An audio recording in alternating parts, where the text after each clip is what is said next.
sa presinto. Tapos may nakapagsabi daw sa mga polis na nakita nila si Tigas. Doon nagtatago sa may abandonadong lugar. Nasa si Ada? Baka kung ano mangyari sa kanya, tara hanapin natin. Ako to, Bessie. Ikaw yung babaeng tinutukoy ni Papa Amigo? Uy! May pakpak ka! Eh bakit naman sa'yo ang nanay ko? Pinabayaan mo yung nanay ko! Hindi na sa'yo siya! Hindi ako titigil hanggat hindi ko nahanap si Tigas. Yun lang ang paraan para mapatawad ako ni Mikay. Dito po ba nakatira si Orlando Sanchez? Oo, pero umalis sila eh. Papunta ata sa terminal, may ihahatid. Baka maabutan mo pa sila.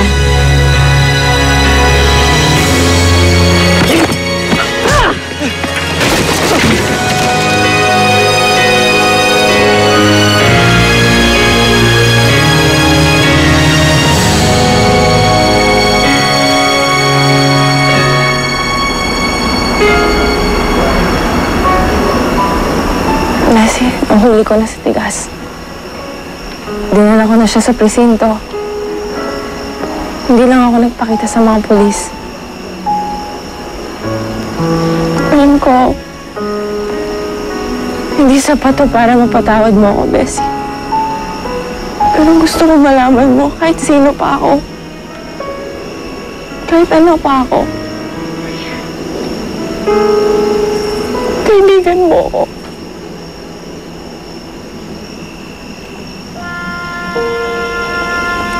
Bessie, sana mapatawad mo ako.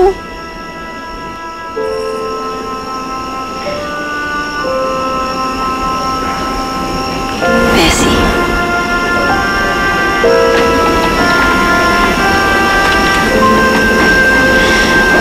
Nanumpat lang. At nagpalamig. Mawawala agad. Hindi ba pwedeng isip lang ako?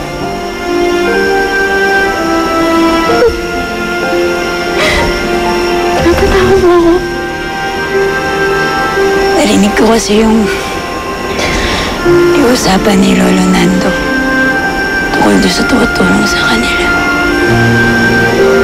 Eh, isang tao lang na magkilala ko may pakpak eh. Tapos, lalo kong pwedeng pumatay sa nanay ko. Ang tigas-tigas ko naman kung hindi kita mapapatawad. Diba? Alam mo naman, hindi kita patitis. Kasi mahal na mahal kita.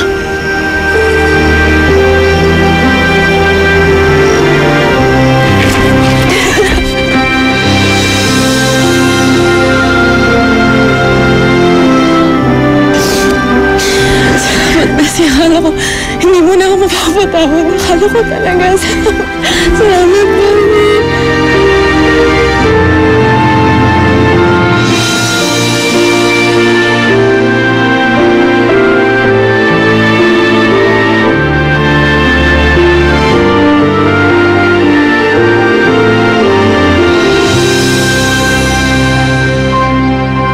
Tapos yun, nalaman ko na ito talagang tunay na pagkatao ko. Grabe. May ganun palang mundo. Pugad sa Naya. Sanghaya. Sanghaya. Grabe, no? Pwede ba akong punta doon? May passport ba doon? Kailangan ba ng visa doon? Baka hindi mo makapasa? Bessie, salamat ah. Hindi mo lang ako pinatawad, pero tinanggap ko na yung pagkatao ko. Malaking bagay yun talaga. Ako ba? Wala yun. Yun naman talaga magkakaibigan na ba? Hindi importante yung panglabas. Ang importante yung magandang kalooban. At syempre yung pinagsamahan natin. Kaya naman talaga eh.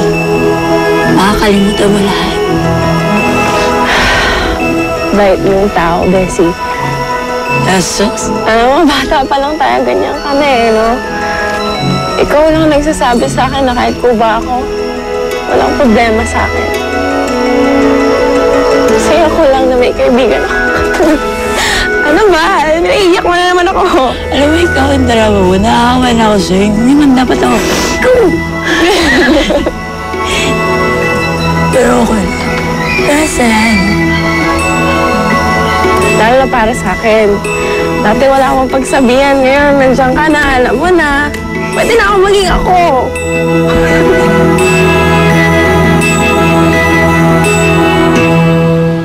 Jessie, salamat. Tinanggap mo ako ulit, ha. Kabayan mo. Ada? Migay, Sir Migo? ang sabi ni Mang Simon, nagsimba raw kayo, kaya nagpunta ako dito.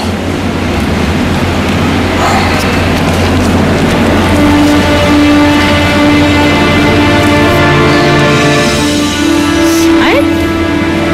Alam na namin yun. Ang ibig ko sabihin, narinig kasi namin sa presinto kaya alam namin. Well, ang sabi kasi dito sa news, isang babaeng may pakpak daw ang naglalaki tiga sa presinto. So I'm sure, Adam, may alam ka tungkol dito. Buti pa nga yung kriminal, nakita na si Angel.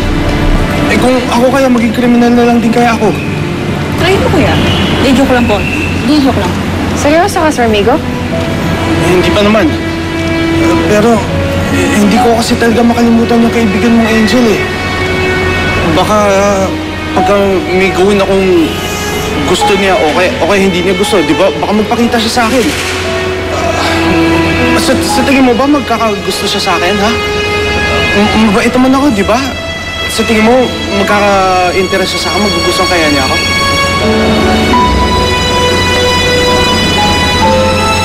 Hindi ko alam, Sir Migo. Bakit ba kasi nagka-interest ka sa isang babaeng may pakpak? Hindi naman kayo bagay eh. Oo, alam ko. Hindi ko pa nga siya talaga nakikita masyado. Pero, masaya ako eh. Paano pa kaya pag nagkita na kami, di ba? Kaya Ada, please, sige na, tulungan mo ako. Ano bang pwede kong gawin para mapansin niya ako? Para magka-interest siya sa akin? To make her happy? Hindi ko talaga alam, Sir Migo. Pero sa tulong mo, magpapakita siya sa akin. Sir Migo, hindi ko po talaga kayo mapagbibigyan. Sige na, magdadasal pa po kami. Sige na, Ada, please. One time lang, tulungan mo ako, promise. Titigilan kita pag nagpakita siya sa akin. Sir Migo, nasa simbahan po tayo. Susunod na lang tayo mag-usap. Please, one time lang. Promise, titigilan kita. Magdadasal pa po kami.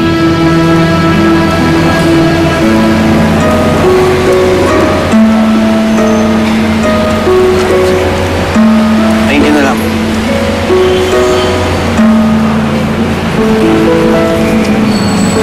Ay, Papa Migo, nagsalamin ka pa, di lalong hindi mo nakita yung naharap mo. Nasa harapan mo lang eh. Eto oh, ako.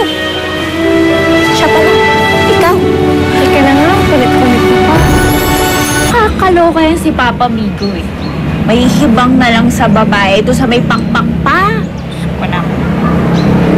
Ay, oo nga pala, Bessie, ikaw rin pala yun. Ano kasing bibig ko? Bakit naman kasi walang hinto? Ang daldal? Sorry, Bessie ah. Alam mo, akala niya siguro maganda yung babaeng hinahanap niya. Pag nalaman niya ako yun, hindi na maghahabol yun. Ay! Naku, hindi ah. Hindi lang kasi niya alam na pag ganyan ka, eh maganda ka rin. Pero Bessie, bongga na pakpak. Pwede ka tingin. Sige na. Dito? Oo. Bakit? Bessie, baka may makakita sa atin dito. 1, 2, 1, 2. Lawan tayo. Kaya makakakita niyan. Sige na. Sige na nga, ikaw talaga. Hindi na kita kaibigan. Tatamaan ba ako yun? Halaan mo ba tumabi? Ganyan, ganyan. Oo.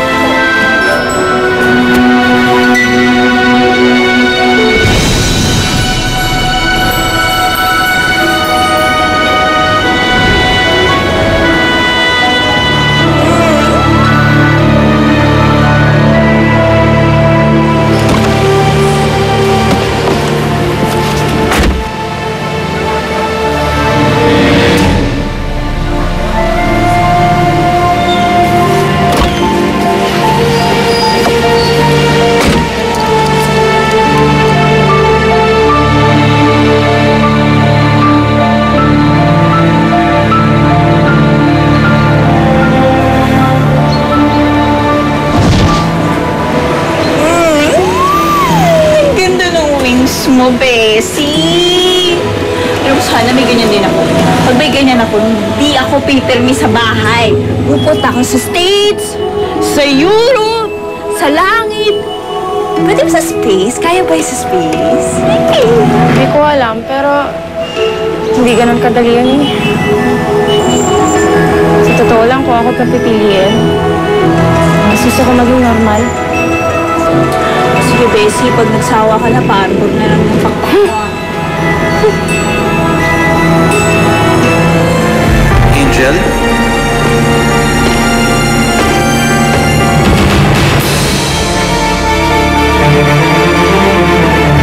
Sa wakas, makikita na rin kita.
Baka wala talaga siyang balak na magpakita sa'yo. Kalimutan mo na kaya? Isa na lang, Wendy. Isang beses na lang. Kung hindi pa gumana yung plano ko, titigilan ko na siya. Plano? Anong plano? Bessie, saan ba tayo pupunta? Kanina pa ako nagtatanong sa'yo. Ayaw mo ako sagutin. O sige na. Chichika ko na sa'yo. Total, nandito naman din tayo. Ano nga yun? Kasi si Papa may nagpapunta sa'yo dito. Ha? Oo. Ba't ngayon mo lang sinabi? Hindi ka sana ako pupunta. Kasi yan nga yung akala niya hindi ka papayag eh. Kaya yan yung inaarte mo na yan. Kasi nikreto namin ni Oscar. Alam mo, may sabi pa siya. Na may malaki siya surpresa sa'yo eh. Kainis ka. Hey, Bessie? Sige na. Alam mo, punta ka na doon. Ay, ikaw ah. Alam, feeling ko, naka-get over na siya doon sa angel-angel. Naisip niya na, ay, para si Ada na yung type ko ngayon. Isipin mo yan. Sige na, punta ka na nga doon. Kwentuhan mo ko. Go. Ito lang ako.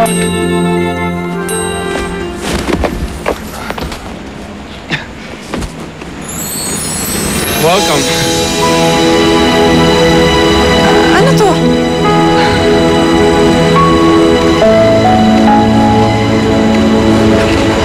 San Migo? Halika. Sa TV ko lang nakikita yung ganito ah. Halika.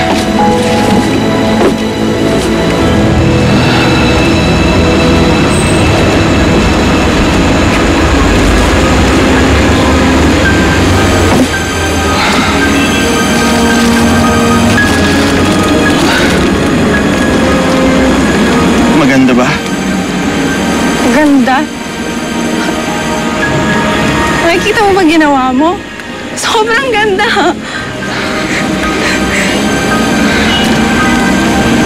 Alam mo, ngayon lang may gumawa para sa akin ng ganito.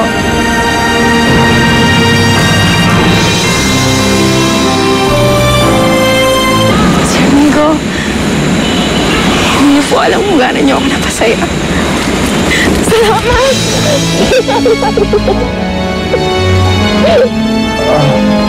Ang sweet!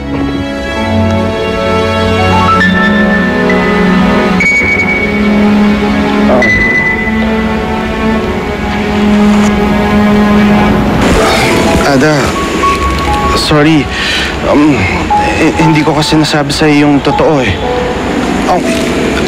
Sa pagkakaalam ko kasi, hindi alam ni Mikay na magkaibigan kayo ni Angel, di ba?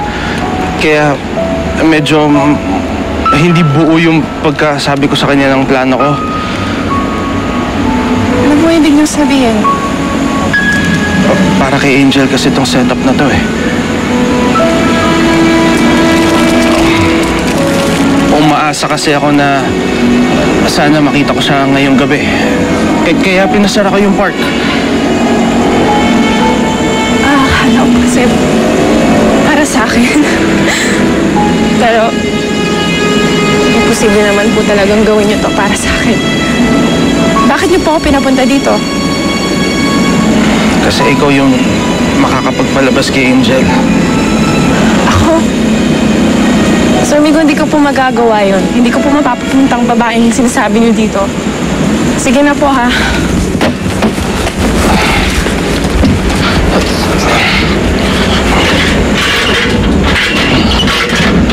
Anong ginagawa mo? Hindi naman ako siguro mamamatay kung mahulog ako galing dito, di ba? Ano? Baliw ka ba, Sir Migo? Bumaba ka nga dyan! Sir Migo, ano ba? Bumaba ka! Sa tingin mo ba makakatiis si Angel na may taong masasaktan tapos alam niyang makakatulong siya? Nako, Sir Migo, kahit ano pong gawin niyo, hindi siya pupunta dito. Bumaba na po kayo. Aalis na po ako. Wala pong liligtas sa inyo. Bumaba ka na!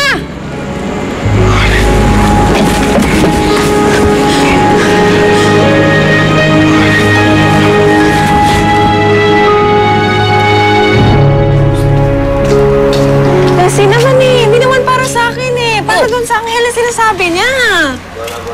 Kainis naman Ikutin yan eh. Maingay. Sorry. Basta, bahala na nga siya. Tumalon siya kung gusto niya. Kabalian pa siya doon sa puno na yon. Hindi ako pupunta doon, hindi ko siya sasagutin. Sinabi niya yun? Gagawin. Tatalon talaga siya sa puno. Pero Bessie, alam mo, pag nangyari yun, kawawa naman si Papa Migo. Paano yan pag magbabasketball siya? Hindi na siya makakalaw sila. Lasog-lasog na yung buto-buto niya eh. Pero ito suggestion lang Ikaw Hindi ko sinasabing gawin mo to, pero kaya ba ng konsensya mo? Napabayaan si Papa Migo. Ada! Tinawag mo na ba si Angel, ha? Yehey! Makikita ko na Angel ko. Liz, tawagin mo na siya. Mahuhulog na ako dito. Kailangan niya na ako iligtas.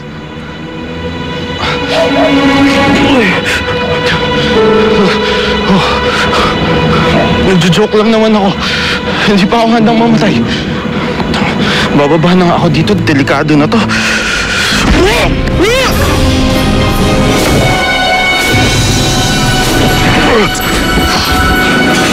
Teka, mali naman ata na umalis ka kaagad. Titiwan mo ako. Bakit ka ba nagagalit, ha? Gusto lang naman kitang makita. Ikaw, hindi ka ba masaya nakikita ko, ha?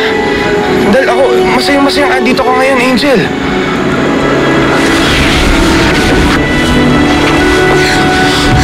Matagal mo na akong pinaghintay. Hindi ako papayag na makaalis ka pa.